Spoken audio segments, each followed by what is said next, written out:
Good morning sir.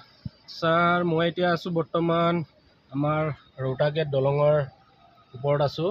এয়া আৰু sir মই এইফালে সদায়ে অহা হয়। আজি ইংৰাজী 13 ছেপ্টেম্বৰ হৈ গ'ল, এতিয়ালৈকে আপোনাৰ প্ৰচাৰ এইফালে হোৱাই নাই আৰু সেইকাৰণে বহুতে মানে আপোনাক চিনিয়ে নাপায় বোলে। ইয়াৰ স্থানীয় লোকে কোনোবাই যদি ৰাজু ঢাকাল নামটো শুনিছে, সিহঁতে নাজানে আপোনাৰ কিহৰ ছবিত আপুনি ইলেকশ্যন খেলিছে।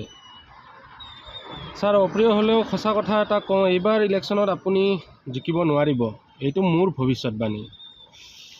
আপুনি মানুহজন ভাল, তাত মোৰ কোনো সন্দেহ নাই, কিন্তু আপোনাৰ ফিল্ডত কাম কৰা লোকে কেনেকৈ কাম কৰি আছে মই প্ৰায় ভালকৈ জানো, কাৰণ ময়ো আপোনাৰ দলৰ এজন সদস্য। মই মোৰ ষ্টাইলত কাম কৰিম বুলি আপোনাৰ হৈ কাম কৰিম বুলি আগবাঢ়ি আহিছিলোঁ, কিন্তু কাৰো একো ৰেছপন্স নোপোৱাৰ বাবে আধাতে থমকি ৰ'লোঁ। আছিলোঁ বহুত দিন কৰিলোঁ বাৰু, কিন্তু এতিয়া আধাতে থমকি ৰ'লোঁ।